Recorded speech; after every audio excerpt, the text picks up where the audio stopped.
Health Facilities Regulatory Agency was established by the Health Institution and Facilities Act 829 in 2011 to license and monitor facilities for the provision of public and private healthcare services. How visible is this agency, and has it been successful in executing its mandate? A banking consultant has been appointed a new board chairman of this agency. Is he up to the task of taking it up to the next level?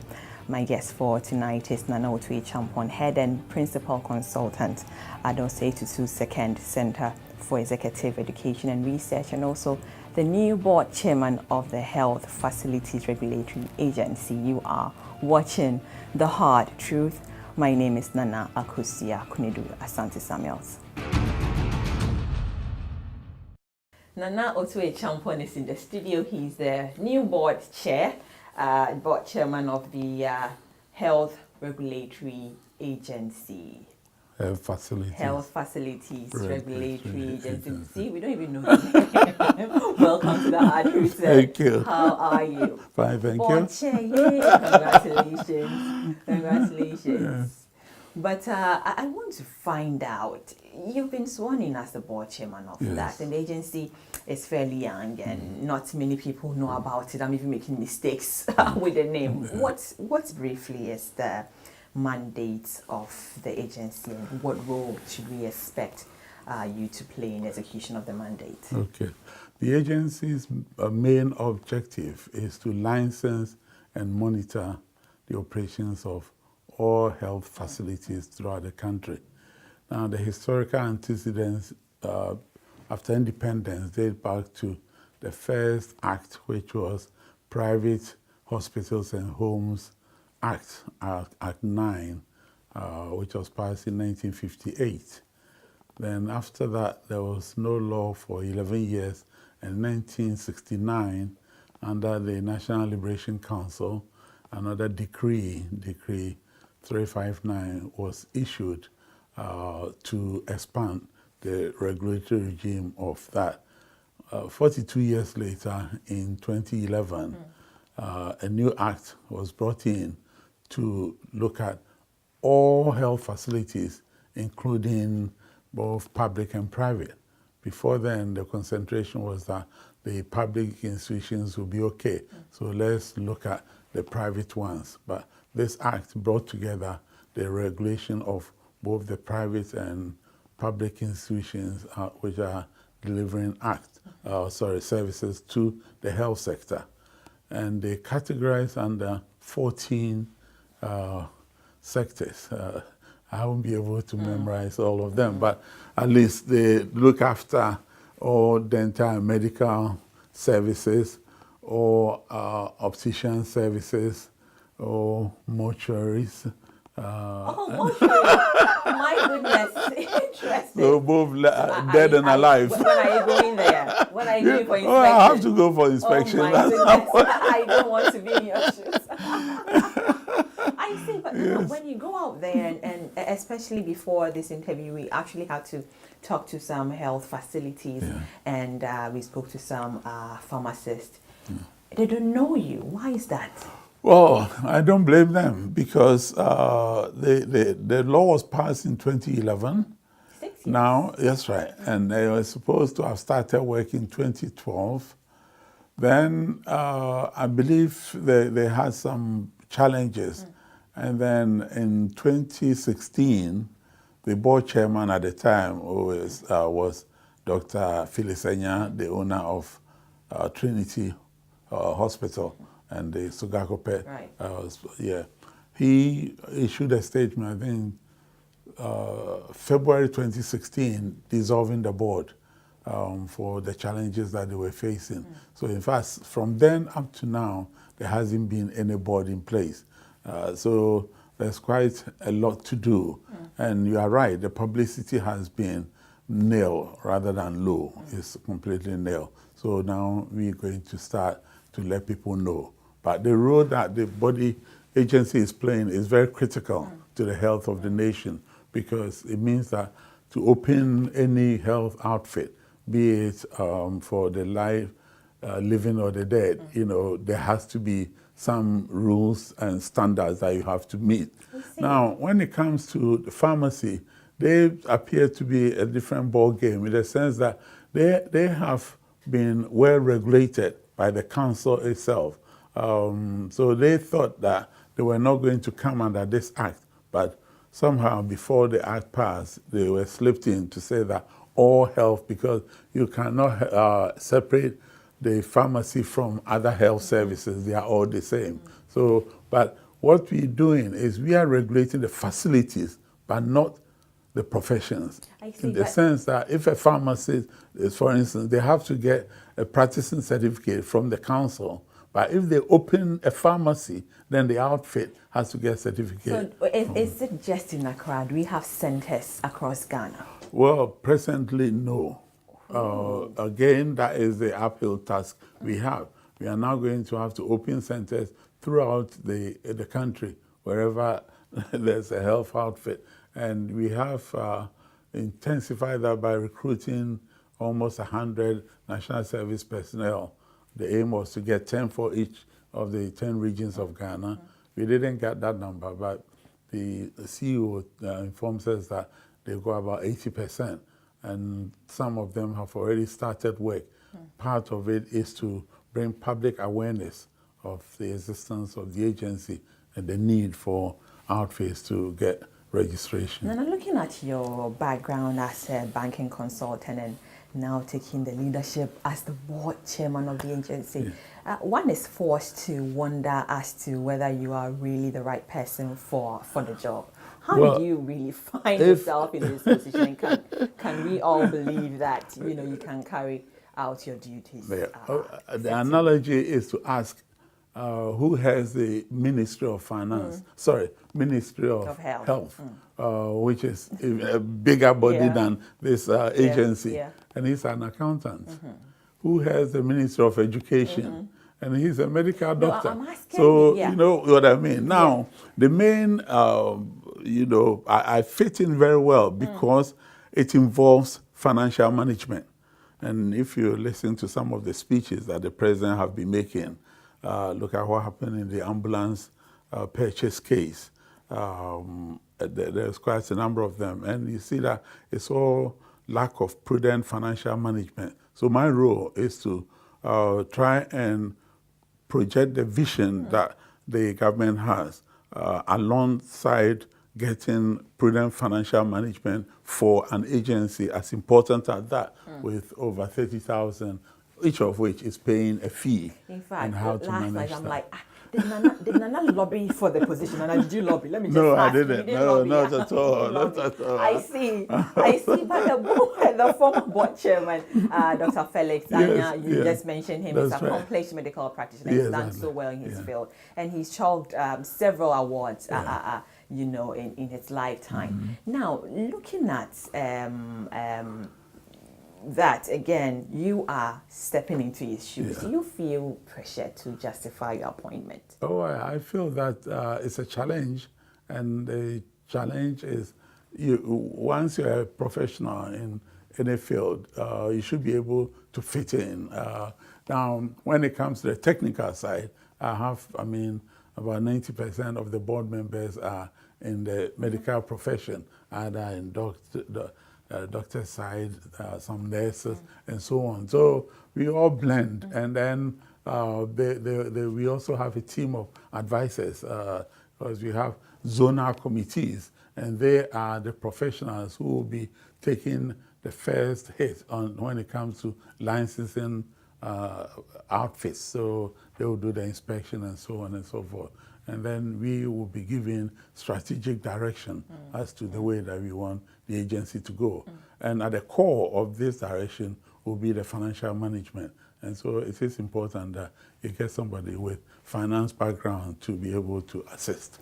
Nana, I want to know, you said some few minutes ago Dr. Anya dissolved the board. Yeah. I mean, why was that? Why did At the moment, we unfortunately haven't spoken to him yet. So it would be probably unfair to interrogate that because he will have the reasons why he did it. So this may have to be cut off air until I see. He comes out to give the reasons, but I think they will have some challenges, so they had to dissolve it. Dissolve it, yes. But again, what likely constraints do you think you are likely to face in the performance of your duties? Okay. Presently, resources is one, but then it is one which I say is self-inflicted, because with so many institutions that are supposed to be licensed and pay fees, if they have managed it well, then resources shouldn't be a constraint, because internally you can generate. But so accommodation is one. Where they were was not fit for purpose. Then they've moved into another place where presently you have insufficient room for the retinue of staff that you're supposed to get. So we're looking for a bigger place in terms of movement apparatus like vehicles and so on. That's almost nil. So there are those challenges that have to be met. And once we overcome that, then it's go. Wasn't the agency a priority to the ministry? I mean, talking about you needing a bigger accommodation, they know the needs of the agency, so it's not a priority to. Well, it's not a priority talking to one of the doctors that who was on the committee that planned the act, he feels that after the act was passed, they didn't see the agency for it, and so he was wondering what was the need for passing the act, But now the present government sees the need for the agency, and they are prepared to put their money where their mouth is. And so hence the team that has been assembled now is a formidable team, and with me in charge, we can deliver. We know, with Nana Otuo in charge, you can't go wrong. But what do you make, Nana, of health facilities regulation in Ghana? Has it been that effective? No, I think there's not much to write home about. The public ones, some of them may meet standard, but when you go to the private ones, there's quite a lot that needs to be looked at. The private? Yeah, even though they were supposed to have been under regulation, but they're still.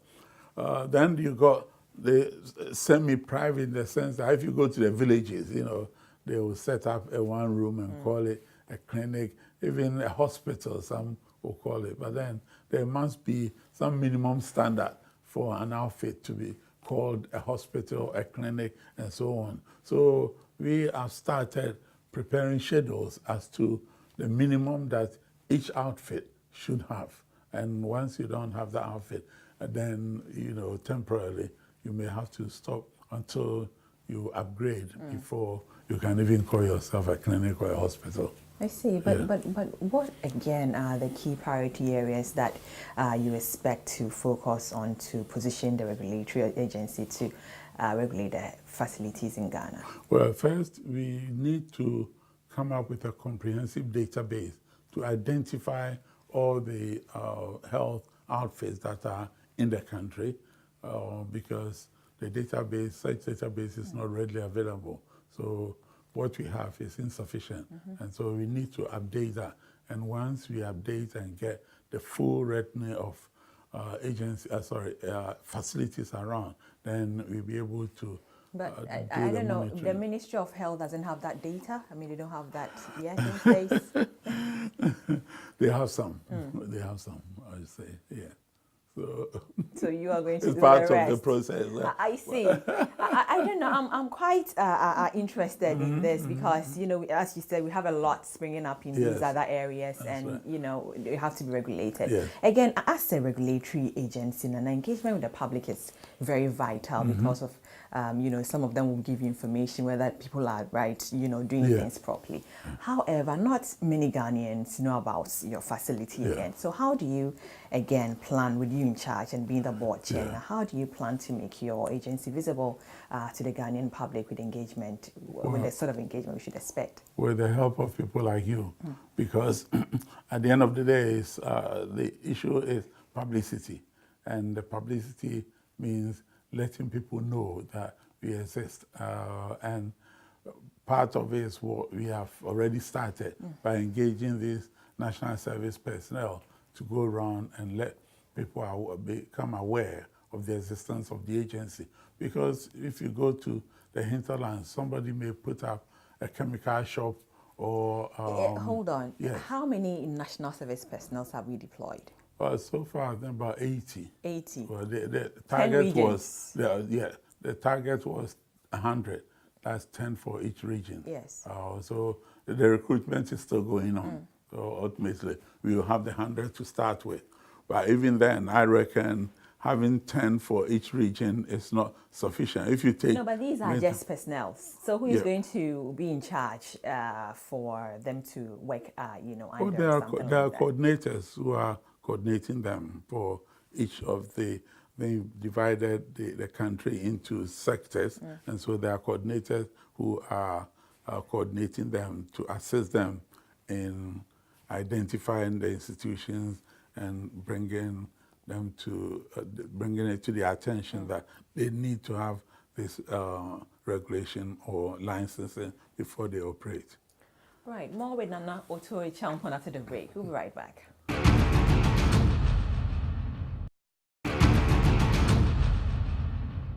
Welcome back. You're still watching The Hard Truth. I still have in the studio the new board chairman of the Health Facilities Regulatory Agency, Nana Otuo Acheampong.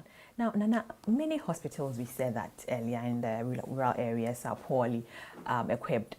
And sometimes you get there. I mean, I went to one, I won't mention where it was horrible. Let me leave it there. But your agency is supposed to make sure that the right medical equipment are used for the practice. Yes. What, again, do you plan to do to those hospitals? Should we expect some sanctions? Yeah. Presently, what they've negotiated before it's coming on the scene was that it's the private sector which needed the regulation. Also, the public sector, they have given them then around June of next year for them to come fully under HEFRA. So the private sector? No, the public sector. The private sector, they are already in there, but the public sector. And as you rightly said, that's why I was using the term semi-private, semi-public. If you go to, say, my village, they have just a one-room thing, and they call it a clinic. But what equipment do they have there? Virtually nothing, So those, are they private or are they public? They are public because they come under Ministry of Health. But then, apart from the ministry recognizing that they are there, the rest of the thing, they have to do their own fundraising amongst the townsfolk, to even roof their building and so on and so forth. So the challenge is very But Nana, enormous. are you aware of any health facilities or institution that has been sanctioned since the your agency was started? No, not to the best of my knowledge. We are now going in. We will see, but I think the lack of publicity hasn't helped, because if people, although it's said that ignorance of the law is no excuse, in this case you cannot blame people if they are out of Accra.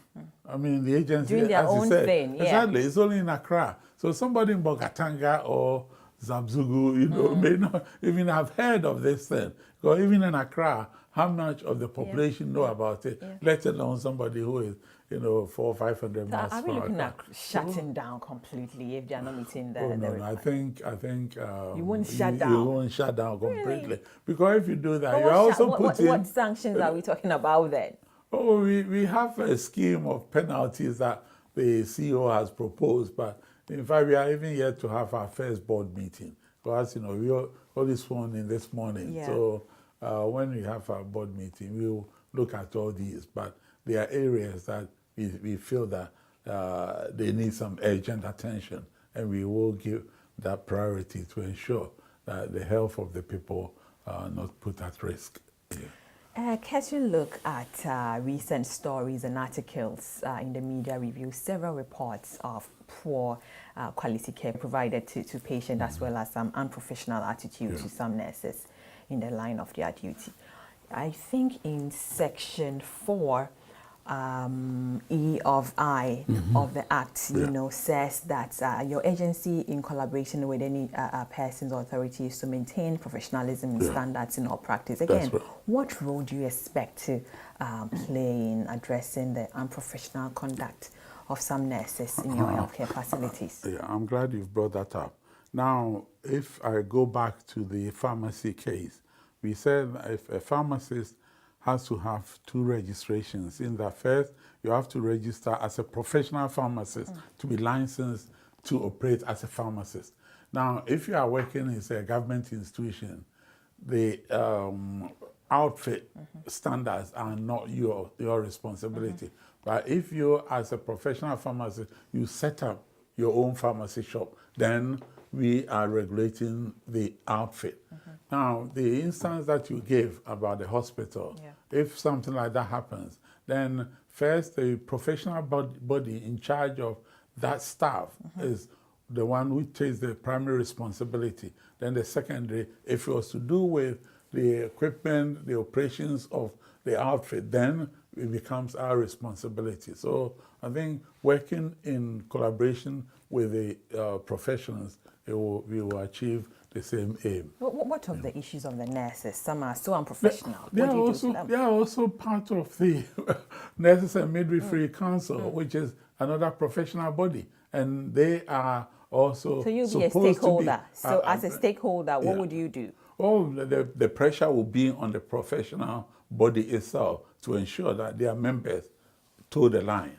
But since we are not in charge of their persona, but only in charge of the equipment that they are using or the outfit that they have, then the pressure will be on the professional body. So what would be the point in having all the equipment in place, and then when it comes to service rendered, it's horrible? I mean, what will be that? You see, I'm yet to study the issues, but my wife is a nurse.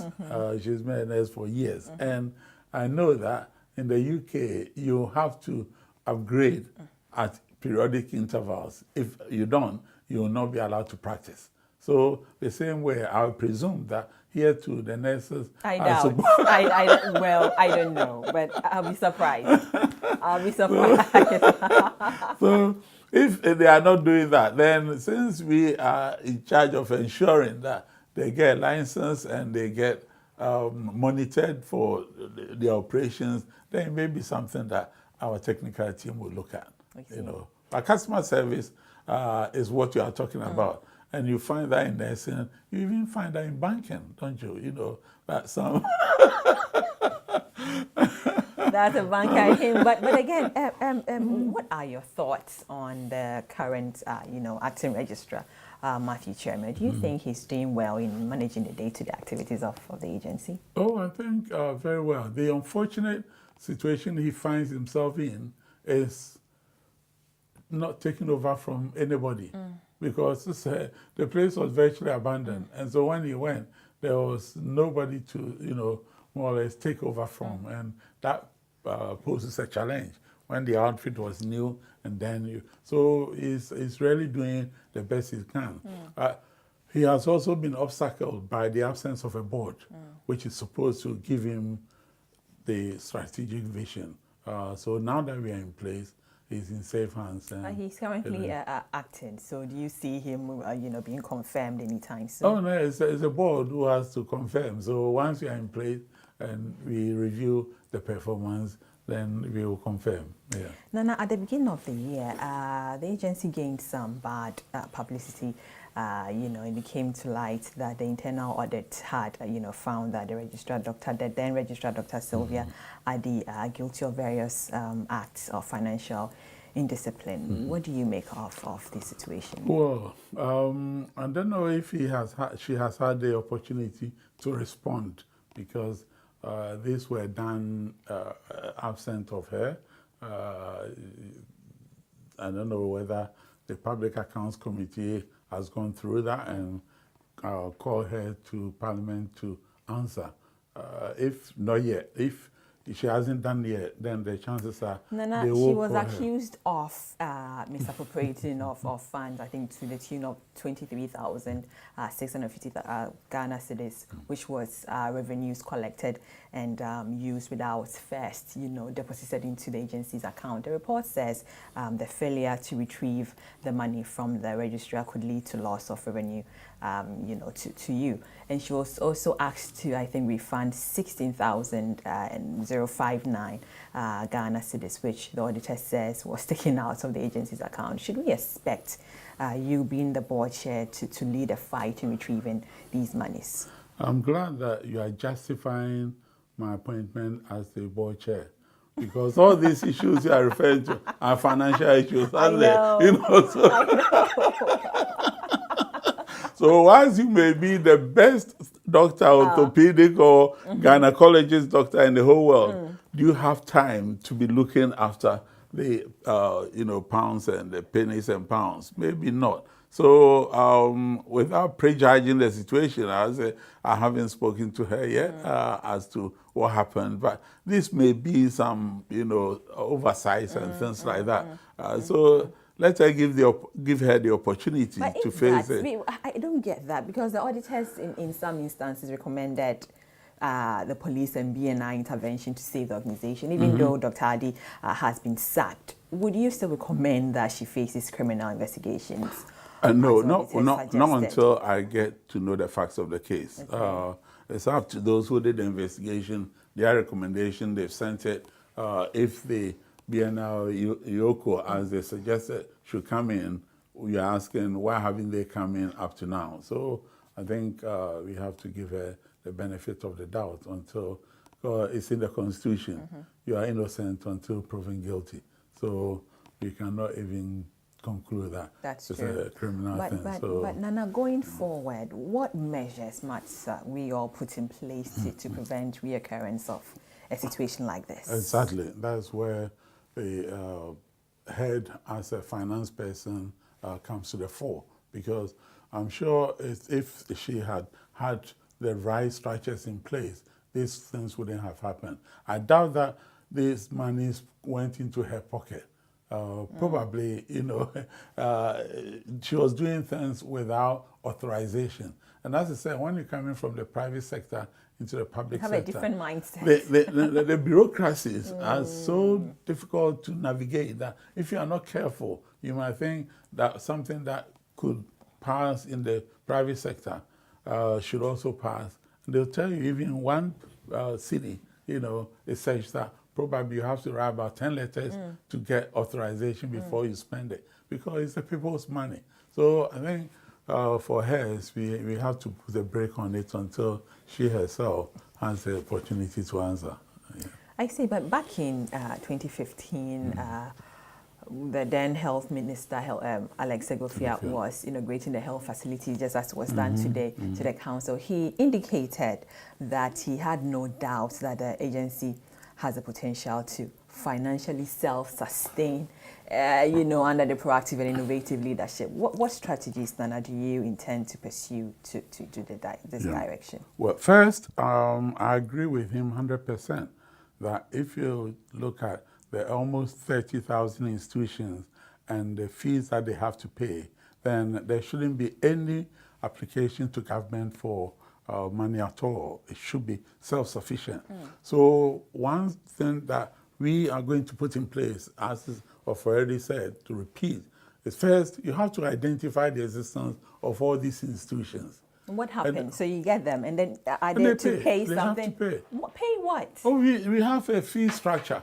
If, say, you are a public hospital, teaching hospital, like Umfanoche, Cape Coast, or Kolebu, I think the fee structure is about 18,000. Okay, wow. Yes, a year. A year. I see. See? So you come, you check, everything is fine. We have to pay again the following year, the next year. It's a licensing fee. Just as you do with your vehicle. Your cars, right. Yes, it's a licensing fee. So it's recurring every year. So if, and it doesn't change, it's fixed, 18,000 a year. That is, in fact, the proposed figure from the figures I have glanced. I haven't studied them in detail. But some are smaller. So what do you do in that case? Oh, the smaller, they come as low as 1,000. It's not for, because you cannot compare Kolegu Teaching Hospital to healthcare. I see. Yes, I see. yes. Again, we want to understand your vision. Everybody comes in very excited. Yeah. Yes, but what's your vision for the place? My vision goes along the lines of prudent financial management, because with the number of institutions involved and the potential annual income, if you don't manage the finances well, then you might as well forget. So my vision is actually to be able to do, as Segwifia said, that it's a self-sustaining institution. And once you manage the finances well, then you'll be able to do quite a lot for the health service sector. Because education comes in. If you take the Food and Drugs Board as an example, they are supposed to regulate institutions like job bars, restaurants, and so on. Now, for them to give you your license, by compulsion, you have to send the staff for training. Now, that is an income-generating exercise, isn't it? And we could see ourselves doing the same thing. So at all times, it will be such that we'll be able to give proper service to the people, proper service to the institutions. So if you have a clinic which has been going and the staff are not up to scratch, before you issue the license, you make sure that they attain the minimum standard, and then they go. I see, but I mean, I'm thinking, was there really an agency for this? Was there like a pressing need to have an agency to regulate? I mean, couldn't the Ministry of Health do that, or could have done that? Once again, if I take you back to the antecedent, that the first law was passed in 1958, and it was regulating only the private maternity homes and hospitals. Then 10 years later, there was a need to expand that a little bit. Nothing happened for 42 years until 2011. So therefore, we have really left the sector unattended for too long. So I think the need for the legislation was long overdue. And so it came... But I understand that, but as part of the Ministry of Health's mandate, couldn't they have just, do that without, necessarily having an act and hence the regulation, HEFRA in place? No, the Ministry of Health has 18 agencies under their belt. And all these agencies, there has to be specific laws to regulate the agencies. Pharmacy Council, they come under it. Medical and Dental Council, nurses. Couldn't we have fused this somewhere? I mean, couldn't it have been that way? Well, I mean, I'm not the legislator. It's the MPs that decide this, and so in their view, that is the best way to go, and that's why they've created this multitude of agencies under the ministry. If you go to education, probably it's about 4 or 5 times a lot more of that. So I think it's part of the governance issue, and so that one is very difficult to question it outside Parliament. They know best, and they decide which law should be passed to regulate which sector of the economy. We'll be right back.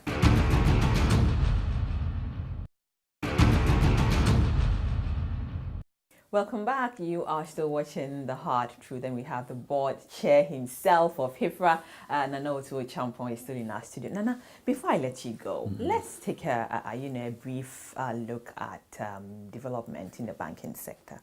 The Bank of Ghana finally pegged the minimum capital requirement at 400 million Ghana cedis. You seemed convinced that that was the right amount. However, not anyone or everyone agrees with you, especially Dr. Parkwesi Indum, who feels that the margin of increment from 120 million Ghana cedis to 400 million Ghana cedis, it's not a good move by the Capital Bank. What would you say is missing? I knew this was coming. I knew that. We can't do this without that. We cannot have a conversation I'm glad you brought it up, because okay. One of my remits is to try and demystify some of these things in the sector. Now, what is the capital of a bank? The capital of a bank comes from the definition of a bank. Yeah. And we define a bank as an institution that takes money from the public in the form of deposits and savings and give out loans to the same public. Now, the bank, therefore, as an institution, needs to have some money that they can lend. Now, if they take you and I's money, lend it, and the borrower doesn't pay, it becomes UT Bank, Capital Bank, because they went down because their capital was in deficit, right? So if, for instance, you are going to borrow money from a bank for a project, let's say you want to buy a car or a vehicle, a house, they will ask you to have some of your money in before they add theirs, isn't it? So you got to have at least 30% for the price of a house before they will give you the 70%. So all the capital that the regulator is asking for is that you are taking people's money on trust. They don't know you from Adam. Tomorrow, if they come to ask for their money and you have lent that money to J Block and J Block hasn't paid the money, what will they do? You have to have some guarantee that at least you will be able to provide part of your money to sort J Blocks out. So the capital is what the bank is own money before they take other people's money. Now we have what we call capital structure of a bank or of an institution, where your money that you put in versus other people's money that are in. The latest from the Bank of Ghana research indicates that for the average bank in Ghana, they borrow other people's money in the bank was 87%, and the bank's own money was 13%. And this is very serious, isn't it? That if anything goes wrong, 87 people lose their money and only 13. You see? So the size of the capital that the Bank of Ghana is asking the banks to have is relative to the size of the economy, the risk factors within the economy that we face. Now, the last time they really increased capital was back in 2002, when they moved it from 7 million to 60 million. Now, what happened in 2014 to the 120 was not for all banks. It was for new banks coming into the fray. And therefore, the old banks, their capital was still at 60. It's only those who joined the banking after 2014 that is 120. So if you take the size of the Ghanaian economy in 2002 versus 15 years later in 2017, then that 400 million is even too small.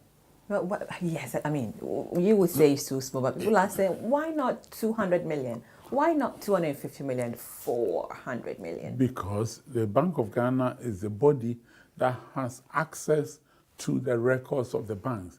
They are the body that is able to analyze the risk factors inherent in the financial system. And having regard to all those issues, then they had no option but to opt for the 400. In fact, originally, it can be said as a fact that the figure they were looking at was 500 million. My goodness. Yes. You see, because banking is a serious business.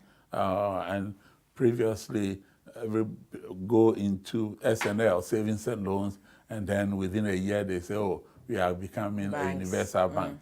Now, we have 5 sectors within the banking sector. We have the universal banks, the savings and loans, the finance houses, rural banks, and microfinance. Now, there's a minimum capital for each of the sectors. For microfinance, you need 500,000. By 2018, December, they have to have 2 million. For rural banks, you need 500,000. By the end of this year, you need 1 million. For savings and loans, it is still 15 million, and finance houses also 15 million. So the option is there. If you think you cannot get 400 million, nothing stops you from getting staying where you are. A savings and loan license. Okay. So I think Parkwesi may have a point, but at the end of the day, it's like the league, the football league. Nobody forces you to go into Premier League. Leagues. You can go into Division 1, Division 2, or Division 3. So why don't you go scale down and go to... It's a serious matter. Well, you have to bring the jokes to make it sink, I know, but again, a credit risk consultant and banker, Emmanuel Akron, believes that over 20 banks in the country, have to race against time to meet the new capital requirement by December 2018. Will this, prove to be a race in fertility for some of these banks? Well, actually, it's 25. I don't know what data he's putting this on because it's in Canada. Banks, yeah. It's 25 banks. Yeah. If the 400 was implemented today, then only, you've got 34 now. So like 9 banks will meet that. Only the 9? Rest, yeah. Which banks? Eco Bank.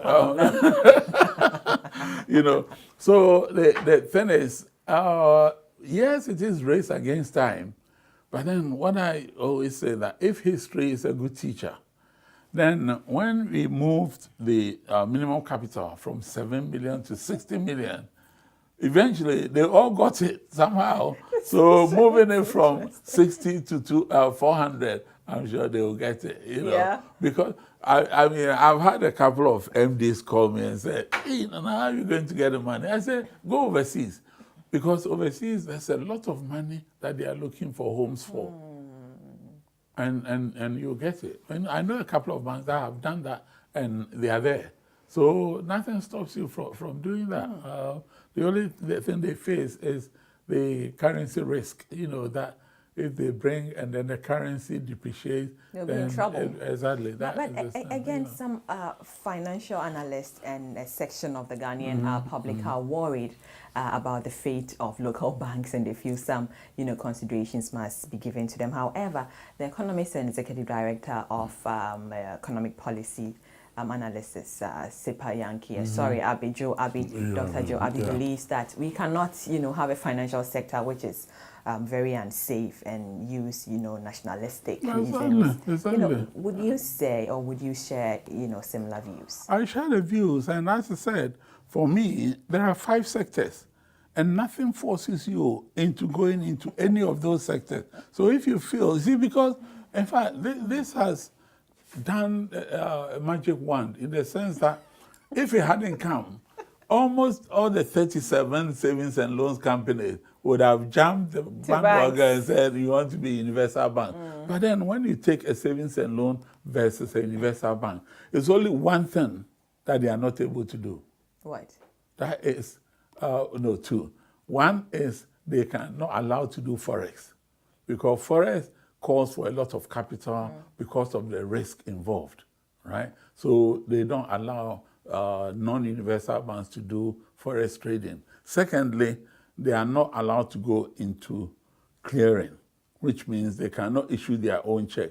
If they issue, it has to go through a universal bank. And again, the problem is that because their capital is not strong enough, that assuming the checks of 6 million go through in a day, will they have the money to recompense Bank of Ghana when they have cleared those checks? So Bank of Ghana said for Apex, the rural banks, they are able to go through one body, and they have to post that guarantee and do it. So for the savings and loans, they have thrown them the same challenge, that if you want to do it, you can either form a body, and then the body can post the guarantee, and then we'll be able to put you into clearing. So really, the differentiating factor is not much.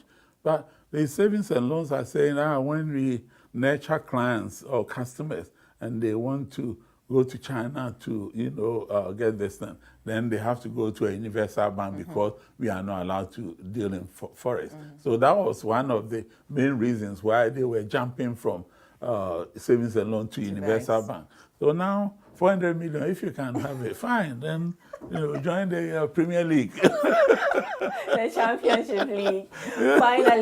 Finally, sir, what do you make of the media reports of, that PricewaterhouseCoopers has, commenced issuing termination letters to staff of UT Bank and Capital Banks, which, could affect thousands of workers? Let me stop you there. I'm listening. It's a misunderstanding. Okay.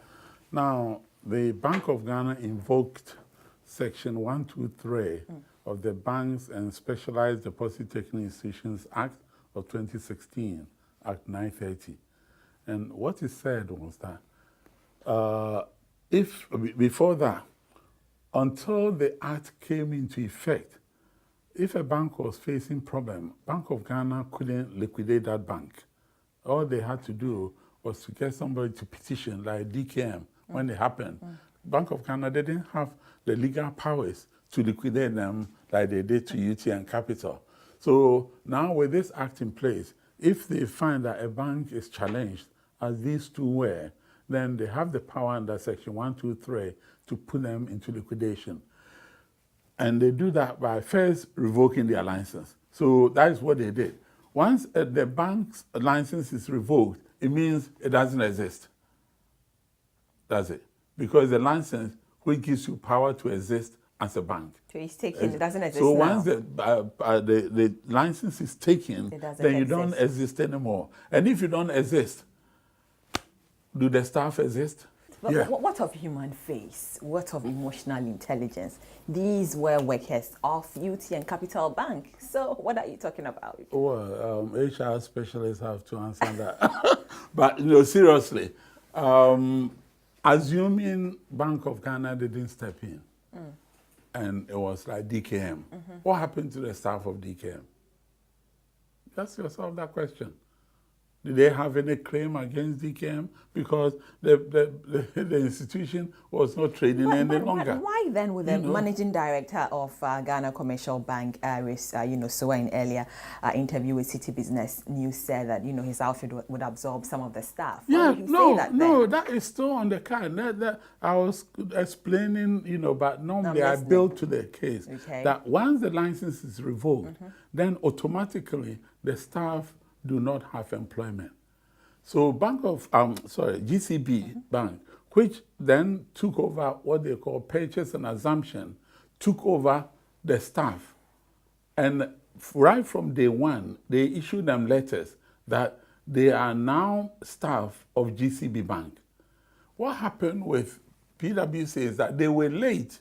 They should have issued that letter on day one, 14th of August, when that happened. But because GCB had already told the staff that you are now part of our staff, so they didn't sack anybody. They are in there, they are still working. And I believe they have now completed forms for skills assessment.